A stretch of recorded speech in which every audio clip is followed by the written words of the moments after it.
दोस्तों नमस्कार, आदाब, जय हिंद। आज मैं आप लोग के लिए एक इन्वायरमेंट का प्रैक्टिस सेट लेकर आया हूं। आने वाले एग्ज़ाम जो भी आपके हैं प्रतियोगी परीक्षाओं में रीट आने वाला आपका एग्ज़ाम है, TET, C TET, super TET में जो पूछे जाते हैं, और ये पर्यावरण का क्वेश्चन है। बहुत ही रुचिकर प्रश्न लिए गए हैं, बहुत ही अच्छे प्रश्न लिए गए हैं पर्यावरण शिक्षा का। तो आप सभी लोग से निवेदन है, जिनको भी रीट का एग्ज़ाम देना है, यूपी टेट का एग्ज़ाम देना है, सी टेट का एग्ज़ाम देना है, वो सभी लोग कंटिन्यू लगातार पढ़ते रहें। अगर आपको कुछ करना होगा तो आपको लगातार मेहनत करनी होगी, प्रयास करना होगा और कभी निराश नहीं होना है सभी लोगों को। चलिए आज के सेशन को स्टार्ट करते हैं और इस प्रश्न को लेते हैं। पहला प्रश्न क्या कह रहा है, चलिए देखते हैं। निम्नलिखित भारतीय राज्यों में किस राज्य की कोई समुद्री सीमा नहीं है? पहला प्रश्न, और ये कई बार पुटअप किया गया क्वेश्चन है आपका। ए गुजरात, बी गोवा, सी राजस्थान, डी महाराष्ट्र। तो क्या हो जाएगा इसमें? ऐसा आपका हो जाएगा राजस्थान। सी राइट आंसर होगा, क्योंकि राजस्थान ऐसा राज्य है जिसकी कोई समुद्रीय सीमा नहीं है। गुजरात की भी है, गोवा की भी है और महाराष्ट्र की, ये तीनों समुद्र के तट पर हैं, लेकिन राजस्थान की कोई समुद्री सीमा नहीं है। चलते हैं अगले प्रश्न की तरफ। देखें क्या कह रहा है दूसरा प्रश्न आपका। किसी नदी के प्रदूषण स्तर की माप की जाती है किसमें? ATP, STP, BOD, WPL. तो आपको नदी के प्रदूषण के स्तर की माप करनी है। इसमें आपका एटीपी से भी नहीं होता है, एसटीपी से भी नहीं होता है, डब्ल्यूपीएल भी नहीं होता है। तो बीओडी जो हो जाएगा, बायो ऑक्सीजन डिमांड जो हो जाएगा, ये हो जाएगा बीओडी। इससे की जाती है नदी के प्रदूषण स्तर की माप की जाती है। ये कई बार पूछा गया प्रश्न है, या घुमा करके आपसे प्रश्न पूछेगा कि नदी के प्रदूषण की या कैसे की जाती है। वायरस संक्रमण होने वाला रोग है जो वायरस के द्वारा संक्रमण से होता है, कौन सा रोग? टाइफाइड, कॉलरा, जुकाम, मलेरिया। इसका राइट आंसर 3 जुकाम हो जाएगा, क्योंकि जुकाम वायरस के संक्रमण से होता है और लोगों में तेजी के साथ फैल जाता है, संपर्क में आने से होता है। तो जुकाम का राइट आंसर सी। भारत में कृषि को प्रभावित करने वाला मौसम का महत्वपूर्ण तत्व कौन सा है? तापमान, आर्द्रता, पवन और वृष्टि। तो क्या प्रभावित करता है इसमें? भारत में जो कृषि को प्रभावित करती है वो वृष्टि होती है। वृष्टि अर्थात वर्षा। डी राइट आंसर होगा इस प्रश्न का। चलते हैं अगले प्रश्न की तरफ। बहुत ही शानदार प्रश्न लिए गए हैं, बहुत ही अच्छे प्रश्न, जबरदस्त प्रश्नों का संग्रह किया गया है। वायुमंडल की सबसे ठंडी परत कौन सी है? और ये सेशन आप लोग जरूर देखिएगा। अगर आपको एग्ज़ाम देना है तो इस सेशन को जरूर देखिएगा, क्योंकि यहाँ पर आपको किसी भी प्रकार का टाइम वेस्ट आपका नहीं किया जाता है। जल्दी से जल्दी आपके जो 30 क्वेश्चन होते हैं वो सॉल्व करवाए जाते हैं। आप जल्दी से 10-15 मिनट के अंदर अंदर ही इस प्रैक्टिस सेट को देख लिया करिए पूरा, जिससे आपके समय की बचत भी हो जाए और आपका प्रिपरेशन भी हो जाए, रिपीट भी हो जाए। तो स्टार्ट करते हैं। तापमंडल, मध्यमंडल, क्षोभ मंडल, आयन मंडल, किसमें हो जाएगा? तो ये हो जाएगी इसकी सेकंड। मध्यमंडल जो होती है सबसे ठंडी परत होती है। और बता दें आपको क्षोभ मंडल की विशेषता क्या होती है? जो भी वर्षा, तूफान आदि जो भी आते हैं ये सब क्षोभ मंडल में आते हैं, जो पहली परत होती है पृथ्वी की, तो इसमें आता है। निम्नलिखित में से कौन सी एक ग्रीन हाउस गैस है? Sulphur dioxide, oxygen, argon, methane. कौन सी है? इसमें हो जाएगी ग्रीन हाउस गैस। तो इसमें पूछा है मेथेन, ये ग्रीन हाउस गैस है। मेथेन एक ग्रीन हाउस गैस होगी।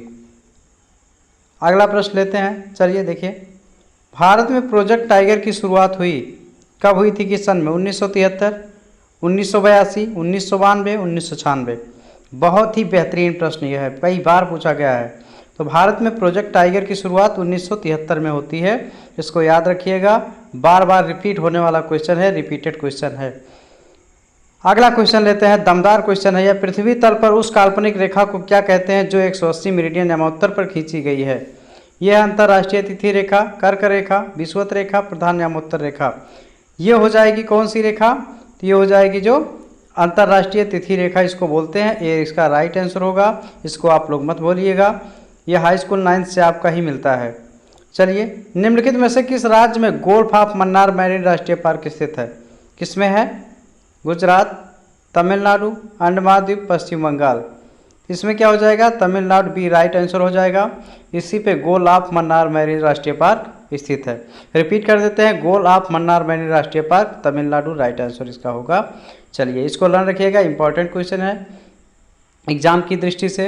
जनगणना 2011 के अनुसार भारत में लिंगानुपात क्या है? मतलब 1000 पुरुषों में कितनी स्त्रियां हैं उसकी संख्या बताई गई है।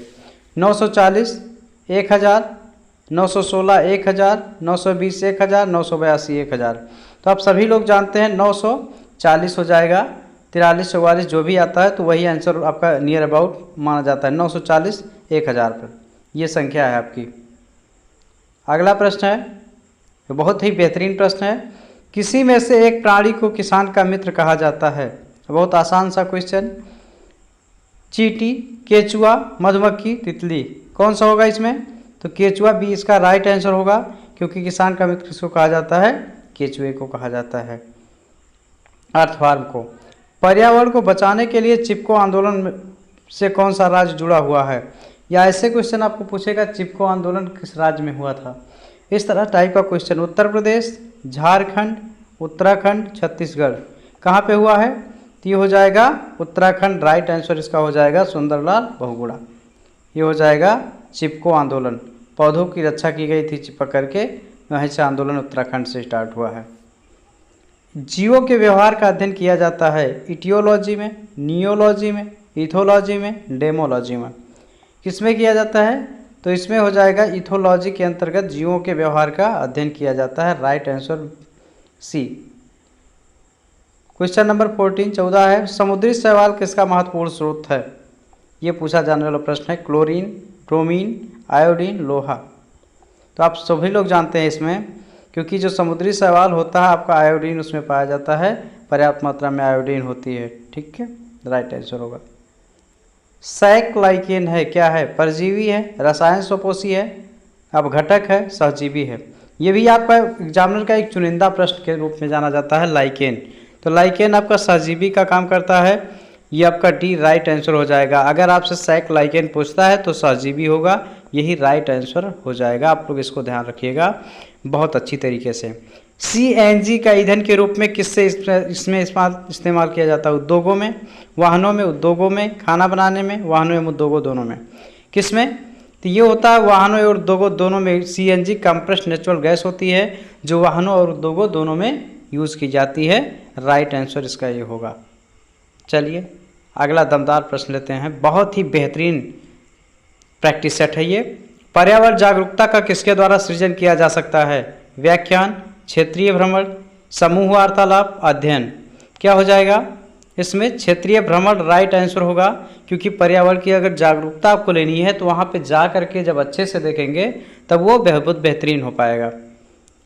अगला प्रश्न है, LPG किसका संक्षिप्त रूप है? लो पेट्स गैस गेम्स, लोक पैसेंजर गाड़ी, liquefied petroleum gas, local petroleum gas.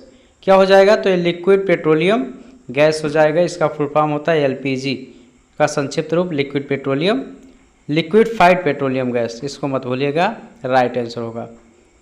पृथ्वी पर पहुंचने से पहले ओजोन परत किन किरणों को अवशोषित करती है? यह भी चुनिंदा प्रश्न है। जो आपकी पराबैंगनी किरणें हैं ओजोन परत रोकती है। गामा किरणें, यक्स किरणें, पराबैंगनी किरणें, बीटा किरणें। क्या हो जाएगा? तो इसमें हो जाएगा पराबैंगनी किरणें। और ओजोन दिवस क्या मनाया जाता है? विश्व ओजोन दिवस क्या 16 सितंबर को मनाया जाता है, विश्व ओजोन दिवस मनाया जाता है, और पराबैंगनी किरणों से रक्षा करती है। 140 नंबर का क्वेश्चन है, चमगादड़ स्तनधारी है क्योंकि वह उड़ता है, रात्रिचर है, शाकाहारी है, बच्चे देता है। क्या करता है? तो ये बच्चे देता है, डी इसका राइट आंसर हो जाएगा। यह सबसे छोटा मैमल से स्तनधारी है। पर्यावरण की परिभाषा का क्या है? कौन सी परिभाषा होगी पर्यावरण की? एबायोटिक एवं बायोटिक घटक, समुद्र तल से नीचे पृथ्वी पर वस्तुएं, चीज़ें जो हमको घेरती हैं, उपयुक्त में से कोई नहीं। तो ये हो जाएगा सी, इसका राइट आंसर हो जाएगा। चीज़ें जो हमें घेरती हैं, इसका राइट आंसर सी होगा। निम्नलिखित अंतर्राष्ट्रीय संस्थाओं में कौन सी संस्था वन्यजीव संरक्षण के प्रति समर्पित है? UNFPA, UNDP, UNESCO, WHO। तो ये क्या हो जाएगा? तो UNDP हो जाएगी। इसका राइट आंसर UNDP है। जो वन्य जीव संरक्षण के प्रति समर्पित है और वर्क करती है। तो UNDP second right answer B होगा।